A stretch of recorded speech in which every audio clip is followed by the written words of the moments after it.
Hello friends, welcome to my channel explore brilliance. ఇవాళ మన వీడియోలో మనం వెరీ ఇంపార్టెంట్ క్వశ్చన్ అండ్ ఈ క్వశ్చన్ అనేది ఎగ్జామినేషన్స్లో చాలాసార్లు అడుగుతూ ఉంటాడు.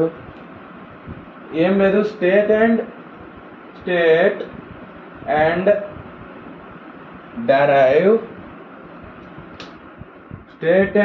Derive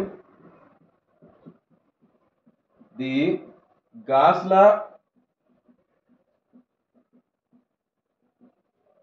state and derive the Gauss law for the electric field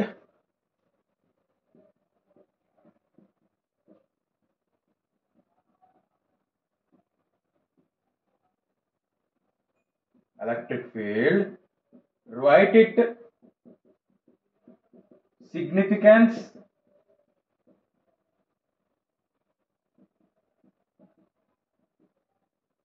and as well as significance తో పాటు ఇంకేం రాయాలి, లిమిటేషన్స్ కూడా రాయాలి. ఇది ఒక ఇంపార్టెంట్ 10 మార్క్స్ క్వశ్చన్స్ ఫ్రెండ్స్, జాగ్రత్తగా వినండి. ఇప్పుడు ఏంటంటే గాస్ లా అంటే integral d bar dot ds bar is equal to q. అది మనం ఇప్పుడు డెరైవ్ చేయాలి. ఇప్పుడు అది డెరైవ్ చేయడానికి మనం ఇప్పుడు ఒక ఛార్జ్ తీసుకోవాలి, ఒక క్లోజర్ సర్ఫేస్ తీసుకోవాలి. ఇప్పుడు అదంతా స్టెప్ బై స్టెప్ మనం ప్రొసీజర్ చేద్దాం. ఇది క్వశ్చన్ ఫ్రెండ్స్. నేను ఇప్పుడు క్వశ్చన్ రాసేసాను కదా, రబ్ చేసేస్తున్నాను. ఎందుకంటే మనకి ఇప్పుడు లా రావాలంటే మొత్తం డయాగ్రామ్ చుట్టూనే తిరుగుతుంది. ఈ స్పేస్లో ఇప్పుడు నేను డయాగ్రామ్ గీస్తాను. ఓకేనా? ఐ హోప్ సిగ్నిఫికెన్స్ అంటే అందరికీ తెలుసు. సిగ్నిఫికెన్స్ అంటే అడ్వాంటేజెస్ అని, లిమిటేషన్స్ అంటే డిసడ్వాంటేజెస్ అని. గాస్ లా యొక్క అడ్వాంటేజెస్ ఏంటి, డిసడ్వాంటేజెస్ ఏంటి అని అడుగుతున్నాడు. ఇప్పుడు మనం డయాగ్రామ్లోకి వెళ్తే చాలా సింపుల్గా ఉంటుంది ఫ్రెండ్స్ డయాగ్రామ్. ఓకేనా? నార్మల్గా హ్యాండ్తో మీకు నచ్చిన షేప్ వేసుకోండి ఫ్రెండ్స్. అలాగని చెప్పి ట్రయాంగిల్ రెక్టాంగిల్ కట్గా అలా వేయాలని లేదు. నార్మల్గా ఇలా వేసేసుకోండి ర్యాండమ్గా. లోపల ఒక పాయింట్ పెట్టుకోండి, ఆ పాయింట్ని ఓ అనుకోండి. ఇక్కడ ఈ ఛార్జెస్ ద్వారాగా ఒక సర్టెన్ డిఫరెన్షియల్ ఒక ఎలిమెంట్ ఉందనుకోండి. ఓకేనా? ఇది డిఫరెన్షియల్ ఎలిమెంట్ ds. ఓకేనా? ఇక్కడ ఈ మధ్యలో ఒక ఛార్జ్ ఉందనుకోండి డిఫరెన్షియల్ ఎలిమెంట్లో. ఇక్కడ నుంచి ఇక్కడికి స్ట్రైట్గా ఒక స్ట్రైట్ లైన్ డ్రా చేయండి. ఓకేనా? తర్వాత దీనికి 2 పర్పెండిక్యులర్స్ లాగా ఇక్కడికి ఒక 2 లైన్స్ జాయిన్ చేసుకోండి. తర్వాత ఇక్కడ ఒక యాంగిల్ ఫామ్ అవుతుంది. ఇది d psi.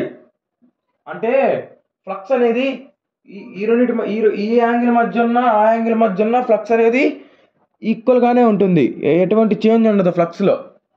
కాబట్టి ఈ యాంగిల్ అయినా d psi, ఈ యాంగిల్ అయినా d psi. కాబట్టి ఈ యాంగిల్ మనం ఏమనుకుంటున్నాం, d psi. ఇప్పుడు ఇది ఒక క్లోజ్డ్ సర్ఫేస్, ఇది క్లోజ్డ్ సర్ఫేస్. ఓకేనా? ఈ క్లోజ్డ్ సర్ఫేస్ లో ఒక ఛార్జ్ అనుకున్నాం. ఆ ఛార్జ్ పేరు Q అనుకున్నాం. అది ఆ ఛార్జిని ఎక్కడైతే పెడుతున్నామో ఆ పాయింట్ని O అనుకుంటున్నాం. అక్కడి నుంచి ఒక డిఫరెన్షియల్ ఎలిమెంట్, ఆ సర్ఫేస్లో ఒక చిన్న డిఫరెన్షియల్ ఎలిమెంట్ తీసుకొని ఆ డిఫరెన్షియల్ ఎలిమెంట్ని జస్ట్ నేను లైట్గా లైన్స్ లాగా షేడ్ చేశాను. మీరు ఫుల్గా అయినా షేడింగ్ చేసుకోవచ్చు, మీ ఇష్టం.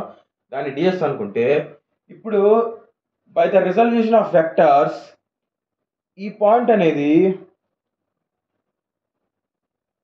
90 degrees ఇలా, కొంచెం 90 degrees ఇలా, కొంచెం ఒక యాంగిల్ ఫామ్ చేస్తూ 2 వెక్టర్స్గా డివైడ్ అయింది. అది ఎందుకు వచ్చిందని అడగద్దు. ఇదేంటంటే ఫిజిక్స్ అనమాట. ఫిజిక్స్లో ఒక పాయింట్ని రిజల్యూషన్ ఆఫ్ కాంపోనెంట్స్ ద్వారాగా మనం మారుస్తాం అనమాట, sine theta and cos theta కాంపోనెంట్స్లో. ఇప్పుడు ఈ మధ్యలో ఉన్న యాంగిల్ అనేది థీటా. ఒక వెక్టర్ n బార్ అయితే ఇంకొక వెక్టర్ r బార్.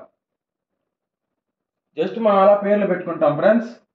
పేర్లు ఏదైనా పెట్టుకోవచ్చు మన వెక్టర్కి. నేను n బార్ d బార్ అని పేర్లు పెట్టుకుంటున్నాను. ఏం లేదు ఫ్రెండ్స్, ఒక క్లోజ్డ్ సర్ఫేస్ గీస్తాము. ఆ క్లోజ్డ్ సర్ఫేస్లో ఒక డిఫరెన్షియల్ ఎలిమెంట్ ఊహించుకుంటాము, ఒక పాయింట్ ఊహించుకుంటాము. ఆ డిఫరెన్షియల్ ఎలిమెంట్కి పాయింట్కి మధ్యలో ఇంకొక ఛార్జ్ అనేది ఇక్కడి నుంచి ఇక్కడికి డైరెక్ట్ అవుతుంది అనుకుంటాము. ఇప్పుడు ఈ డయాగ్రామ్ కూడా లా నుంచే వస్తుంది. నేను ఒకసారి లా చెప్తాను. లా చెప్పిన తర్వాత ఈ డయాగ్రామ్ అనేది కూడా ఇప్పుడు చూడడానికి అలా ఉంటుంది, కాకపోతే అది కూడా చాలా ఇంత సింపుల్ అనుకుంటారు మీరు. ఓకేనా? ఇప్పుడు చూడండి, gas law.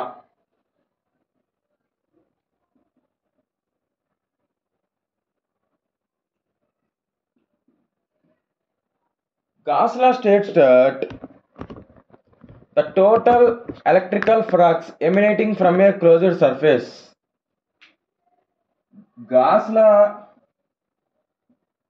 law states that the total electric flux emanating అంటే మీకు సింపుల్గా పాసింగ్ అని రాసుకోండి. ఎమినేటింగ్ అంటే సిమిలర్ వర్డ్ అనమాట. పాసింగ్ అంటే the total flux passing through the closed surface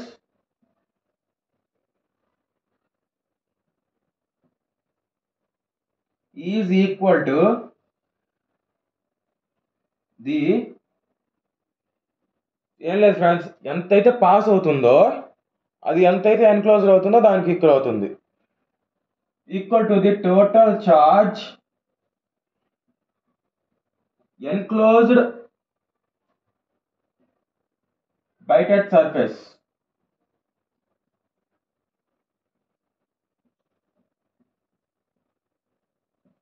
ఏం లేదు ఫ్రెండ్స్, ఇప్పుడు ఒక సర్ఫేస్ తీసుకున్నారు కదా, ఇదే డయాగ్రామ్. ఈ సర్ఫేస్ లో ఎంత అయితే ఫ్లక్స్ ఉంటుందో, ఎంత total flux, total electric flux అనేది ఎంతైతే ఈ క్లోజ్డ్ సర్ఫేస్ లో తిరుగుతుందో ఆ ఫ్లక్స్ దేనికి ఈక్వల్ అవుతుంది? ఆ సర్ఫేస్ లో ఉన్న ఛార్జ్ కి ఈక్వల్ అవుతుంది. బయట ఉన్న ఛార్జెస్ లోపలికి వచ్చినా కూడా ఆ ఛార్జ్ అనేది కన్సిడరేషన్ లోకి రాదు. ఏం లేదు ఫ్రెండ్స్, ఇప్పుడు ఫర్ ఎగ్జాంపుల్ ఒక సర్క్యూట్ తీసుకోండి, ఒక కెపాసిటివ్ సర్క్యూట్ తీసుకోండి. ఓకేనా? దీనికి సప్లై V ఇస్తాం. ఈ కెపాసిటివ్ సర్క్యూట్లో ఇది ఉంది కదా, ఈ కెపాసిటర్ ఛార్జ్ ఉంటుంది. బయట కూడా కొన్ని ఛార్జెస్ ఉంటాయి, కాకపోతే ఈ బయట ఉన్న ఛార్జెస్ లోపలికి రావు. ఎందుకు? ఇది ఒక డైఎలక్ట్రిక్ మెటీరియల్ అయినా లోపలికి రానివ్వదు అనమాట. అందుకని ఏంటిది, దీని లోపల ఎంతైతే ఛార్జ్ ఫ్లో అవుతుందో ఆ ఛార్జ్ దేనికి ఈక్వల్ అవుతుంది? దాని లోపల ఉన్న వాటికి ఈక్వల్ అవుతుంది. బయట నుంచి ఇంకేదైనా ఛార్జ్ వచ్చినా వాటికి అసలు ఈక్వల్ అవ్వదు. అలాగని డిస్ట్రిబ్యూషన్ అనేది ఎలా అయినా ఉండొచ్చు. ఇప్పుడు ఆ పాయింట్ కూడా రాసుకుందాం. సర్ఫేస్ అనేది అవ్వచ్చు, కాకపోతే it is regardless of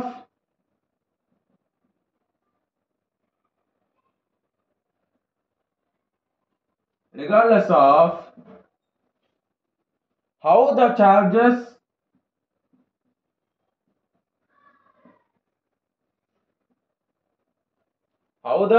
are distributed. ఓకేనా? చార్జెస్ అలానే ఉన్నాయి. ఈ చార్జెస్ ఒకటి ఇక్కడ, ఒకటి ఇక్కడ, ఒకటి ఇక్కడ, ఒకటి ఇక్కడ, ఒకటి ఇక్కడ, ఒకటి ఇక్కడ, ఒకటి ఇక్కడ, ఒకటి ఇక్కడ, ఒకటి ఇక్కడ, ఒకటి ఇక్కడ, ఒకటి ఇక్కడ, ఒకటి ఇక్కడ, అలా ఎలాగైనా ఉండొచ్చు, ఏం ప్రాబ్లం లేదు. కాకపోతే ఆ ఛార్జ్ ఎలా ఉన్నా సరే ఆ ఛార్జ్ అనేది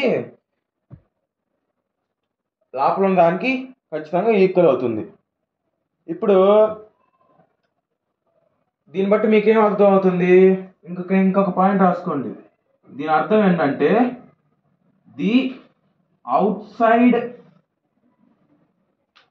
ఎలక్ట్రిక్ ఫ్లక్స్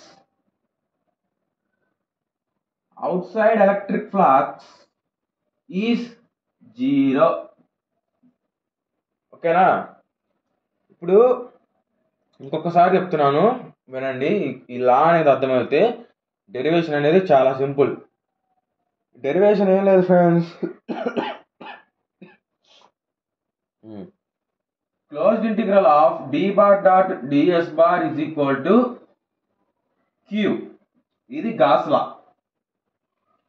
ఇది ఇంటిగ్రల్ ఫార్మ్ ఆఫ్ గ్లాస్ లా. దీన్నే మ్యాక్స్వెల్స్ ఈక్వేషన్స్ అని కూడా అంటాం. మ్యాక్స్వెల్స్ ఈక్వేషన్స్ లో ఇది వన్ ఆఫ్ ద ఈక్వేషన్ అనమాట. Close integral of dy dot ds bar is equal to q. ఇది నెక్స్ట్ టాపిక్స్ లో static fields, time wearing fields కి ఈక్వేషన్స్ రాస్తాం మనం, ఫారడేస్ లా నుంచి, మ్యాక్స్వెల్స్ లా నుంచి. నెక్స్ట్ వీడియోస్ లో అవి కూడా డిస్కస్ చేద్దాం. ఇది జస్ట్ మ్యాక్స్వెల్స్ ఈక్వేషన్ అని గుర్తుపెట్టుకోండి చాలు. ఓకేనా? రైట్. మన లా విషయానికి వచ్చేస్తే లా ఏం లేదు ఫ్రెండ్స్. ఇప్పుడు మీ దగ్గర 10 రూపీస్ ఉన్నాయనుకోండి ఫ్రెండ్స్. ఓకేనా? మీ ఫ్రెండ్ మీ జాబ్లో 10 రూపీస్ ఉన్నాయి అంటే మీ దగ్గర 10 రూపీస్ ఉన్నట్టే కదా. ఇప్పుడు అలాగే ఈ సర్ఫేస్లో ఒక 100 కూలమ్స్ ఆఫ్ ఛార్జ్ ఉంటే అది ఎలా అయినా తిరుగుతూ ఉండని రొటేషన్, దాని లోపల ప్రజెంట్ ఉన్నదాంతో ఈక్వల్ అవుతుంది. ఫర్ ఎగ్జాంపుల్ మీ ఫ్రెండ్ దగ్గర ₹1 ఉంది. ఆ రూపాయి మీకు అవసరం లేదు, మీరు తీసుకోరు. ఉన్నా కూడా అది మీకు 0 లాగేసి వస్తారు. అలాగా ఈ బయట ఏదైనా ఛార్జ్ ఉన్నా సరే ఆ సర్ఫేస్లోకి ఎంటర్ అవ్వదు. ఎంటర్ అయినా కూడా అది ఒక జీరోనే, అంటే దాని మీద ఎటువంటి ప్రభావం చూపించదు. అర్థమైందా? అది ఇలా వద్దాం.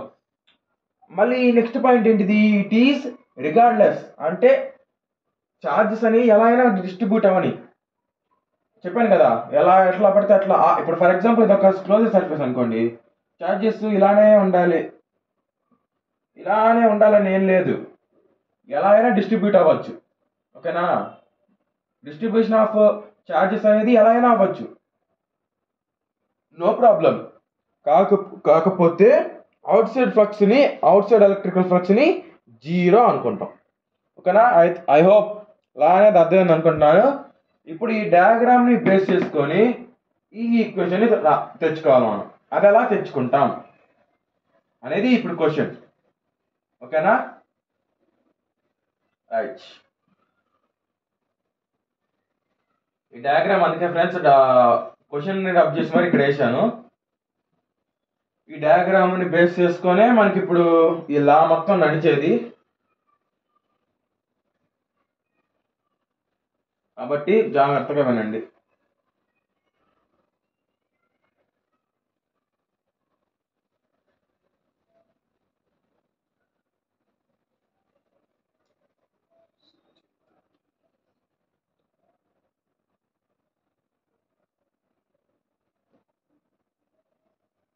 ఓకేనా ఫ్రెండ్స్? ఇప్పుడు ఆ డయాగ్రామ్ గురించి ఒక 4 మాటలు రాసుకుందాం. ఓకేనా? ఈ డయాగ్రామ్ గురించి ఒక 4 మాటలు రాసుకుందాం ఓన్గా. మీరు చెప్పండి. లెట్ us కన్సిడర్, ఏమని కన్సిడర్ చేద్దాం? ఏ charge Q is located at point O in an closed surface.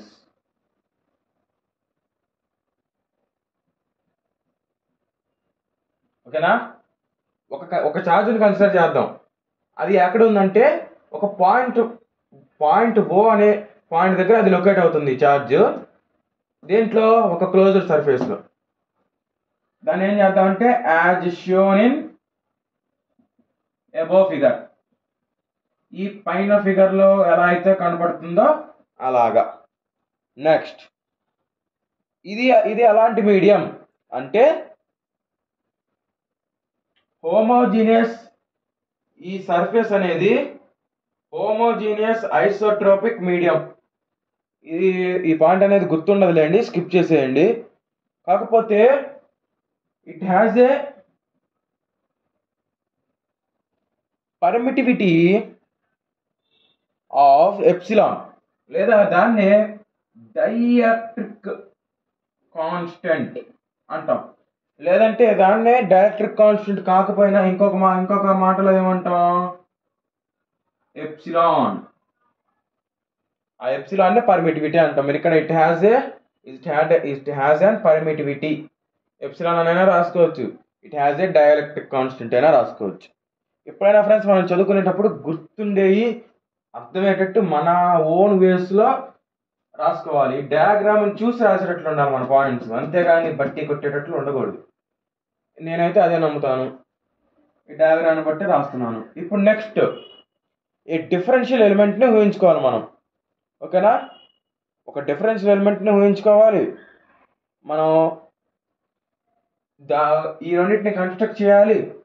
ఒక్క నిమిషం బోర్డ్ డ్రాప్ చేస్తాను.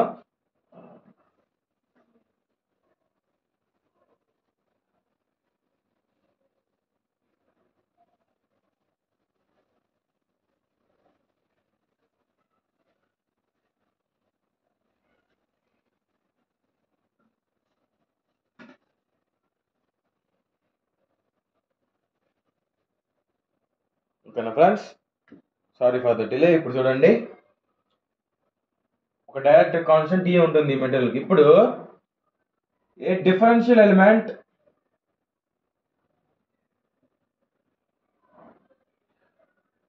ds is taken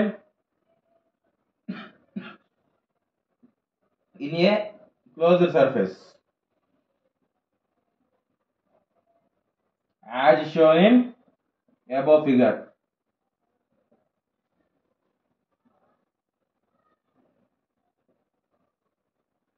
తర్వాత a point that is joined, a point, ఈ పాయింట్కి కూడా మనం ఏదో ఒక పేరు పెట్టుకుందామా? పాయింట్కి QO P అని పెట్టుకుందాం. ఓకేనా? A point P is joined from the differential element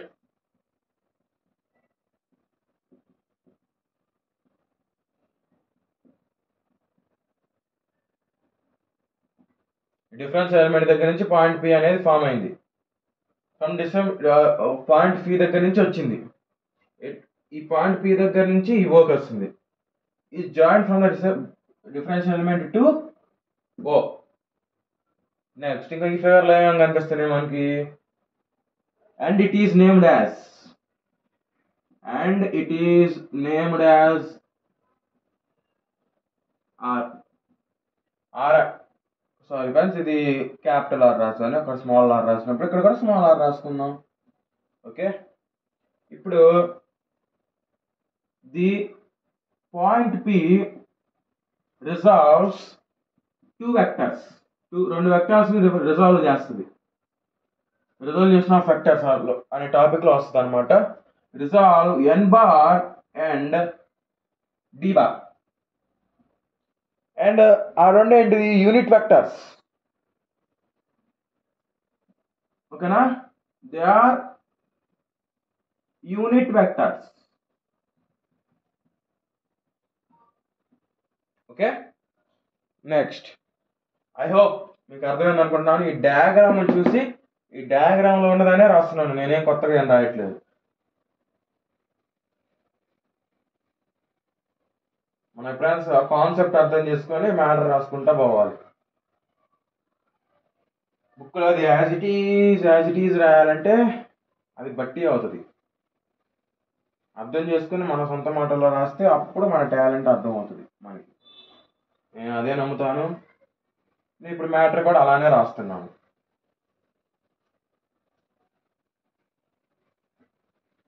okay right. ఇప్పుడు let d psi is the electric charge for the point P. ఈ పాయింట్ P కి d psi అనేది electric charge and theta is the angle between the vectors. Angle between the vectors n bar and d bar. theta అనేది n bar కి d bar కి మధ్య ఉన్నటువంటి angle. Next ఒక maximum అన్ని రాసేస్తే ఇంకొకటి మిగిలిపోయింది. ఈ r అనే వెక్టర్ గురించి రాయలేదు. Let r bar is the unit vector. r bar ని యూనిట్ వెక్టర్ అనుకుంటాం. ఓకే ఫ్రెండ్స్, ఇప్పుడు దాకా మనం రాసింది సర్క్యూట్ ఈ డయాగ్రామ్ గురించి రాసేసాం. ఓకేనా, ఇంకా అంతకుమించి మనం ఏం రాయలేదు. ఇప్పుడు మనం డెరివేషన్లోకి వెళ్దాం. ఓకేనా, ఐ హోప్ మీకు అర్థమైంది అనుకుంటున్నాను నేను అలా రాశాను డయాగ్రామ్ గురించి అని చెప్పి.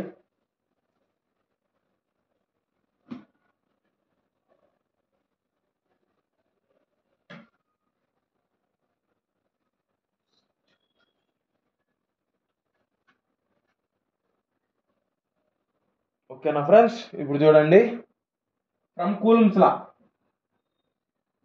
అసలు కూలమ్స్ లా ఏంటి ఏంటంటే, first of all we know that, మనకు తెలుసు. ఏం తెలుసు? ఎఫ్ ఇజ్ ఈక్వల్ టు ఈ ఈజ్ ఈక్వల్ టు ఫ్రెండ్స్, ఎందుకంటే ఇది కూలమ్స్ లా. ఎఫ్ అనేది ఎక్కడ వస్తుంది అంటే force between the torque and rotational axis. అది నెక్స్ట్ వీడియోస్లో వస్తుంది. ఈ is equal to Q1 Q2 by 4πr². ఇది కూలమ్స్ లా. కాకపోతే మనం ఎందుకు ఒక పాయింట్ రాసాం, ఇంటూ ఎప్సిలాన్. ఎందుకంటే ఎప్సిలాన్ అనేది పర్మిటివిటీ, ఆ యొక్క డైఎలక్ట్రిక్ కాన్స్టెంట్, కాబట్టి ఎప్సిలాన్ రాయాలి. ఇది మొత్తం కలుపుకొని మనం ఎలా రాసుకుందాం అంటే r² ఇంటూ ఎప్సిలాన్ కాకుండా 4πε/r² ఇంటూ, ఇది నార్మల్గా రాసుకుంటే ఇలా రాసుకుంటాం. ఇక్కడ బార్ రాసామనుకోండి, ఇక్కడ ఒక యూనిట్ వెక్టార్ వస్తుంది. ఆ యూనిట్ వెక్టార్ అనేది, ఇక్కడ మనం యూనిట్ వెక్టార్ అనేది ఏమని అనుకున్నాం, ఆర్ బార్ అని అనుకున్నాం. ఇక్కడ స్టెప్ రాసాం చూడండి, R bar is the unit vector అని. కాబట్టి into R bar unit vector. ఇప్పుడు Q1 Q2 by 4πε/r² into R bar. ఇదేంటిది? Coulomb's law. బ్రాకెట్లో రాసుకోండి, ఫ్రమ్ కూలమ్స్ లా ఇది. ఓకేనా, ఇప్పుడు ఇది కూలమ్స్ లా నుంచి ఎలా వచ్చిందంటే, coulombs law states that the electric field intensity అనేది చార్జెస్ కి ప్రపోర్షనల్ గా ఉంటుంది. డిస్టెన్స్ బిట్వీన్ ది చార్జెస్ కి ఇన్వర్స్లీ ప్రపోర్షనల్ గా ఉంటుంది. ఇది ఈక్వేషన్ 1 అనుకోని, ఇది ఈక్వేషన్ 2 అనుకుంటే, ఈ అనేది k times of Q1 Q2 by r² వస్తుంది. That is equal to k అనేది కాన్స్టెంట్ 1/4πε. ఓకేనా, into Q1 Q2 by r². నేను ఇది కూలమ్స్ లా మళ్ళీ ఎందుకు చెప్తున్నానంటే, కూలమ్స్ లా కూడా important question. In case gas లా రాకపోతే కూలమ్స్ లా వచ్చే ఛాన్స్ ఉంది. అందుకని బ్రీఫ్గా చెప్తున్నాను, దీన్ని బేస్ చేసుకొని మీరు కొంచెం ఎక్స్టెండ్ చేసుకోవచ్చు. ఈ అంటే ఏంటిది? Electric field intensity is directly proportional to the charges, and ఈ electric field density is inversely proportional to the square of the distance between the charges. ఇది ఈక్వేషన్ 1 అనుకోని, ఇది ఈక్వేషన్ 2 అనుకోని, and the electric field intensity is equal to k times of product of the two charges by r² వస్తుంది from equation 1 and 2. That is equal to where k is equal to 1/4πε అని రాసుకొని, ఈ 1/4πε k plus లో substitute చేసుకుంటే ఇది వస్తుంది. ఇప్పుడు 1 into Q1 Q2 by 4πε/r². ఓకేనా, ఇందాక అందుకని చెప్పి ఎప్సిలాన్ ఇట్ రాశాను, మళ్ళీ తర్వాత ఇట్ రాసేసాను. ఎప్సిలాన్ అనేది ఎటన్నా రాసుకోవచ్చు, నో ప్రాబ్లం. ఇప్పుడు ఇది ఇది ఏంటిది? మనకి కూలమ్స్ లా. ఇది ఎలా వచ్చిందని చెప్పి, ఓకేనా, ఇవన్నీ ప్రపోర్షన్స్ ఇవన్నీ కావాలి, నోట్ చేసుకోండి. ఇది కూడా ఒక సైడ్కి. ఇది మనకి in case maximum Gauss law అని అడుగుతాడు. ఇన్ కేస్ గాస్ అడగకపోతే కూలమ్స్ లా అడుగుతాడు. Coulomb's law state and derive చేయమని, అప్పుడు ఇవి రాయాల్సి వస్తుంది. మ్యాక్సిమం గాస్ లా, లేకపోతే infinite sheet charge or line sheet charge, వీటి మీద ఉంటుంది. లేదంటే సర్ఫేస్ ఛార్జ్ అయినా అడగచ్చు ఒక్కొక్కసారి. లైన్ ఛార్జ్ వచ్చిందంటే సర్ఫేస్ ఛార్జ్ చాలా సింపుల్. Okay, next. ఇప్పుడు మీకు ఒక డౌట్ రావాలి, ఇక్కడ ఉంది ఒక్క ఛార్జే కదా, ఇక్కడ Q1 Q2 అని ఎందుకు రాసామంటే ఇది కూలమ్స్ లా. ఇప్పుడు మనం దీన్ని మాడిఫై చేద్దాం. Here we have only one charge. ఇక్కడ మనకి ఒక ఛార్జే ఉంది. So Q1 Q2 is equal to Q. ఒక ఛార్జే ఉంది కాబట్టి అప్పుడు దట్ ఇంప్లాయిస్, ఇప్పుడు ఈక్వేషన్ ఏమైంది, E bar is equal to Q by 4 pi epsilon R square into R bar. ఎప్పుడైనా గుర్తుపెట్టుకోండి ఫ్రెండ్స్, ఇక్కడ బార్ రాసినప్పుడు మాత్రం ఇక్కడ R bar రాయాలి. ఇక్కడ బార్ రాయకుండా నార్మల్ రాసినప్పుడు ఈ R bar రాయని అవసరం లేదు. నార్మల్గా అలా రాసేస్తే సరిపోతుంది. ఐ హోప్ మీకు ఇప్పుడు చెప్పింది అర్థమైందని అనుకుంటున్నాను. నేను ఆల్రెడీ ప్రీవియస్ వీడియోస్లో ఒక రిలేషన్ చెప్పాను, మీకు గుర్తుందో లేదో మీకు. మరి ఒకసారి ప్రీవియస్ వీడియో చూసి గుర్తు తెచ్చుకోవడానికి ప్రయత్నం చేయండి, లేదంటే ఇప్పుడు నేను చెప్తాను. D is equal to epsilon E అని ఒక రిలేషన్ చెప్పాను, గుర్తుందా? ఇప్పుడు ఆ రిలేషన్ అప్లై చేస్తాం అన్నమాట. ఇక్కడ అది మనం ఆల్రెడీ డెరైవ్ చేస్తాం. Relationship between the electric field intensity and electric field density అని చెప్పి రిలేషన్ ఉంటుంది. ఆల్రెడీ మనం డెరైవ్ చేసేసాం. మన వీడియోస్ చేయలేదు కానీ ఆల్రెడీ కాలేజెస్లో చెప్పే ఉంటారు అందరికీ. ఓకేనా? అందరికి తెలుస్తుందని అనుకుంటున్నాను. ఒకవేళ ఆ రిలేషన్షిప్ మీద కూడా ఒక వీడియో చేయి బ్రో అంటే కింద కామెంట్ సెక్షన్లో కామెంట్ చేయండి, దాని మీద కూడా ఒక వీడియో చేసేద్దాం. ఓకేనా? ఇప్పుడు ఇది ఈ, కాకపోతే మనకి తెలుసు we know that D bar ఉంది కదా,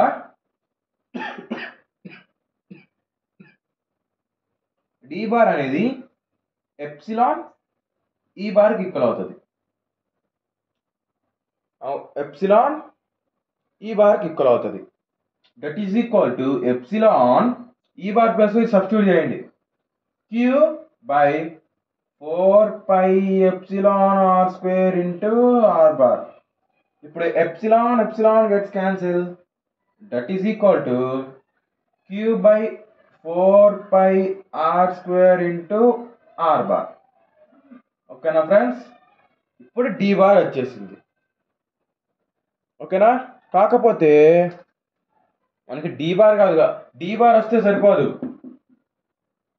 దీని యొక్క ఇంటిగ్రల్ సర్ఫేస్ ఇంటిగ్రల్ D ఒక్కటే వచ్చింది ఫార్ములా మనకి. D బార్ మనకి DS బార్ రావాలి, దానికి మళ్ళీ క్లోజ్డ్ ఇంటిగ్రల్ పెడితే దీనికి ఈక్వల్ అయిందని మనం చూపించాలి. Closed integral of D bar dot DS bar అనేది Qకి ఈక్వల్ అవుతుంది అని మనం చూపించాలి. ఓకేనా? అందుకని చెప్పి ఇప్పుడు మనం DS బార్కి రాసుకుంటాం. నేను స్టార్టింగ్లోనే రాశాను స్టెప్స్ రాసేటప్పుడు N బారు D బారు R బారు అన్నీ కూడా యూనిట్ వెక్టార్స్ అని రాశాను స్టెప్స్లో. అందుకని నేను ఇప్పుడు మళ్ళీ రాయట్లేదు. ఓకేనా? మీరు అక్కడ కనుక నోట్ చేసుకోపోతే ఇప్పుడు లెట్ స్టార్ట్ చేసి let N bar is the unit vector అని రాయండి. నేను ఆల్రెడీ స్టార్టింగ్లో రాశాను కాబట్టి ఇక్కడ రాయట్లేదు. ఓకేనా?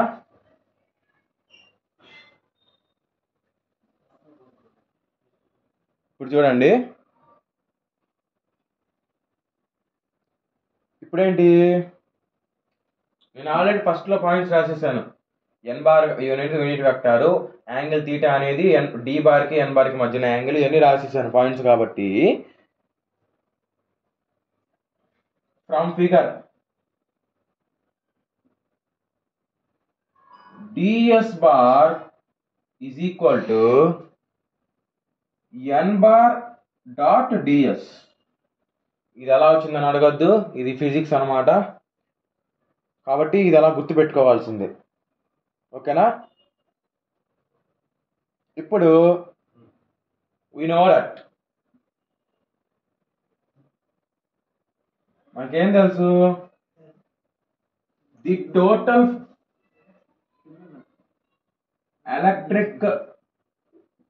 ఎలక్ట్రిక్ ఫ్లక్స్ ఎట్ పాయింట్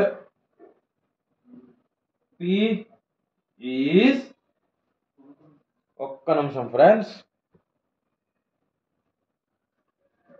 ఇది రబ్ చేసేస్తాను. బోర్డు రబ్ చేస్తాను.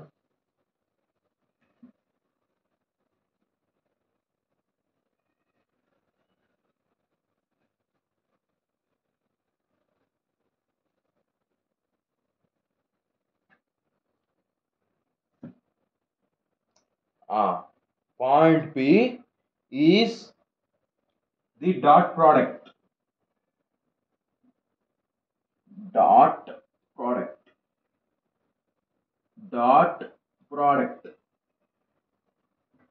ఓకేనా?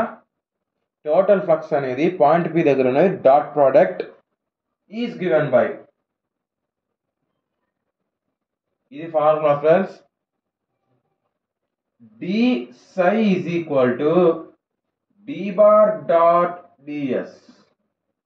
ఓకేనా ఫ్రెండ్స్?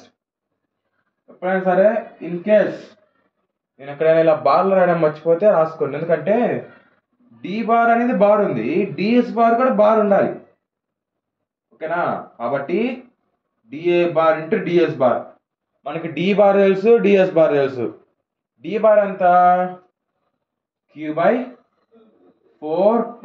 ఎప్సిలాన్ ఉండదు, ఎప్సిలాను క్యాన్సిల్ అయిపోతాయి. కాబట్టి r² ఉంటుంది ఇంటూ దీనికి ఇక్కడ ఏంటిది మనకి ఇంకా అవ్వాల, డి బారు ఆర్ వెక్టర్ ఉండిద్ది. డిఎస్ మనం ఇప్పుడే రాసుకున్నాం ఏమని, ఎన్ బార్ డాట్ డిఎస్. ఇప్పుడు చూడండి ఈ రెండు వెక్టర్స్ కాబట్టి వెక్టర్ ప్రోడక్ట్ అనేది ఫర్ ఎగ్జాంపుల్ ఇప్పుడు ఏ బార్ డాట్ బి బార్ ఉందనుకోండి, ఏబి కాస్ థీటాగా రాసుకోవచ్చు. అదే ఏ బార్ క్రాస్ బి బార్ ఉందనుకోండి, ఏబి సైన్ థీటాగా రాసుకోవచ్చు. ఇది క్రాస్ ప్రోడక్ట్ డాట్ ప్రోడక్ట్ అన్నమాట, ఫిజిక్స్. కాబట్టి ఇది ఇలా, ఇప్పుడు ఇవి ఎలా ఉన్నాయి, ఇలానే ఉన్నాయి. అందుకని ఇప్పుడు ఏం చేస్తున్నాం, R bar dot N bar ని ఆర్ ఎన్ కాస్ థీటాగా రాసుకుంటాం. కాకపోతే ఆర్ బార్ ఎన్ బార్ ఏంటిది, యూనిట్ వెక్టర్స్ కాబట్టి 1 అయిపోతాయి. అర్థమైందా? R bar N bar unit vectors కాబట్టి 1 అయిపోతాయి. కాబట్టి క్యూ బై 4π ఎప్సిలాన్ ఉండదు, ఎందుకంటే క్యాన్సిల్ అయిపోతుంది ఇంతకుముందు చేసినప్పుడు, ఇంటూ ఆర్ బార్ 1, ఇది 1, ఏం చెప్పాను, RN cos theta. Okay, DS. లేదంటే ఇంకో స్టెప్ రాసుకున్నాం ఆగండి అలాగే, లేదంటే ఆర్ఎన్ కాస్ థీటా. ఇప్పుడు మీకు అర్థం అవుతుంది. ఆర్ ఎన్ యూనిట్ వెక్టర్స్ కాబట్టి R bar N bar unit vectors కాబట్టి ఆర్ ఎన్ కూడా ఏమవుతాయి, 1 అవుతాయి. ఇప్పుడు 1 ఇంటూ కాస్ థీటా డిఎస్. ఇది ఎలా వచ్చింది, ఏ బార్ డాట్ బి బార్ ని ఫిజిక్స్ లో ఏ బి కాస్ థీటాగా రాసుకుంటాం. ఇప్పుడు దీన్ని కంపేర్ చేయండి, దీన్ని ఇలా రాసుకుంటాం. ఓకేనా? కాబట్టి ఇప్పుడు ఇది ఎలా మారింది అంటే ఇలా మారిపోయింది, క్యూ బై 4π r². ఓకే, ఇప్పుడు ఇంకా అయిపోలేదు.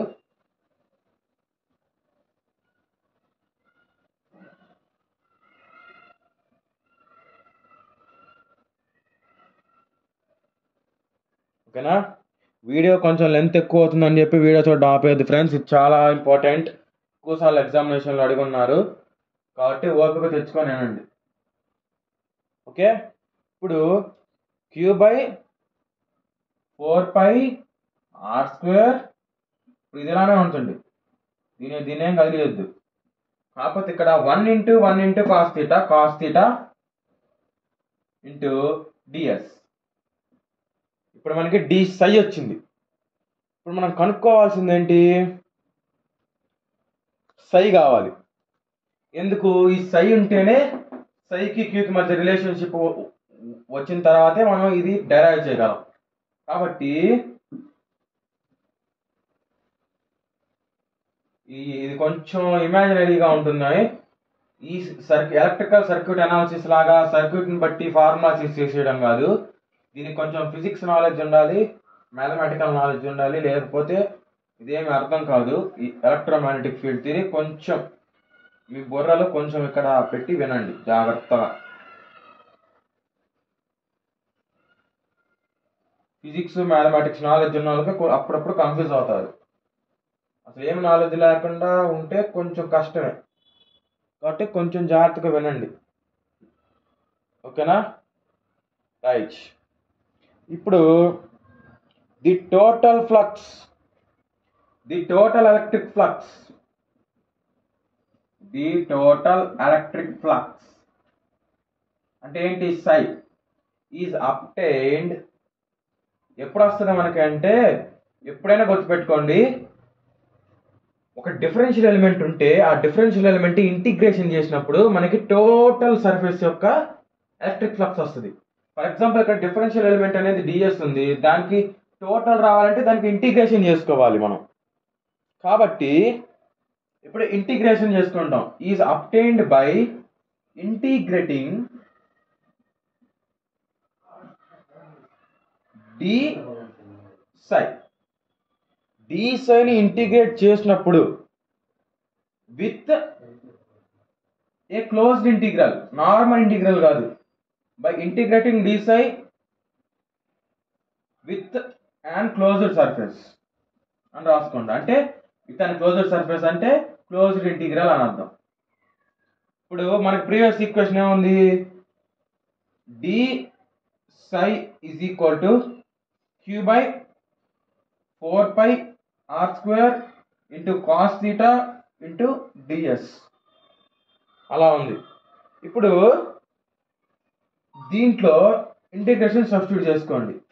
ఇంటిగ్రేషన్ చేసుకుంటే ఇంటిగ్రల్ డి సై ఇది క్లోజ్ ఇంటిగ్రల్, దీనికి లిమిట్స్ ఏమి ఉండవు. ఓకేనా? కాకపోతే close surface integral that is equal to ఇటు సైడ్ కూడా ఇంటిగ్రల్ యాడ్ చేసుకోండి. Closed surface integral of Q by 4 pi R square into cos theta into DS. ఇప్పుడు closed integral of D psi ఏమవుతుంది? సై అవుతుంది. ఎందుకంటే ఇంటిగ్రల్ 1 dx అనేది X అవుతుంది. ఇది ఫండమెంటల్ ఫార్ములా, దీని నుంచి ఇది వచ్చింది. ఇంటిగ్రల్ 1 dx ఎలాగైతే ఎక్స్ అయిందో, క్లోజ్ ఇంటిగ్రల్ ఆఫ్ డి సై అనేది సై అయింది. ఇక్కడ ఎక్స్ ప్లస్ లో సై ఉంది. ఓకేనా? ఇప్పుడు దీంట్లో Q constant by 4 pi constant. ఓకేనా? Closed integral of surface R square కూడా, ఆర్ స్క్వేర్ అనేది కాన్స్టెంట్ అవ్వదు. డి ఇప్పుడు cos theta DS by R square. ఇప్పుడు మనకి ఇంటిగ్రల్ ఆఫ్ కాస్ థీటా డిఎస్కి తెలుసు మనకి. కాకపోతే ఇక్కడ మనకు ఒక ఫిజిక్స్ అప్లై చేయాలి. ఏంటంటే డైరెక్ట్గా చెప్పలేము, కాబట్టి నేను డైరెక్ట్గా ఫార్ములా యూస్ చేస్తాను. ఇది ఒక్కటే గుర్తుపెట్టుకోండి, ఎందుకంటే ఇది ఫిజికల్గా చెప్పాలి అంటే మీరు కొంచెం ఇమాజినరీగా ఆలోచించాలి, లేదంటేనేమో డెరివేషన్ చేయాలి. ఇప్పుడు డెరివేషన్ చేస్తే ఇంకొక హాఫ్ అన్ అవర్ అయిపోతుంది ఆ డెరివేషన్కి, అది ఎలా వచ్చిందని చెప్పడానికి. కాబట్టి జస్ట్ ఇది ఒక్కటి గుర్తుపెట్టుకోండి, ఇది ఎలా వస్తుంది అని చెప్పి. ఓకేనా? Closed integral of cos theta into DS by R square అనేది 4 పైకి ఈక్వల్ అవుతుంది. ఓకేనా? ఇది ఒక్కటి గుర్తుపెట్టుకోండి. ఓకేనా? 4 పైకి ఈక్వల్ అవుతుంది. రీజన్ ఏంది? Since the solid angle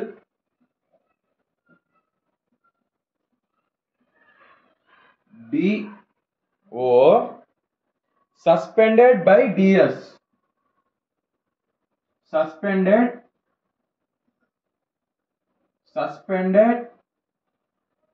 by DS. ఓకేనా? ఇప్పుడు దీన్ని ఈ ఈక్వేషన్లో సబ్స్టిట్యూట్ చేసుకున్నాం.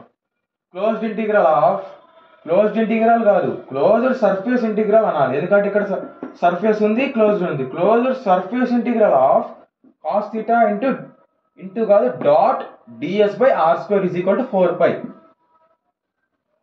దాని ప్లేస్ ఏం పెట్టుకుందాం మనం ఇప్పుడు?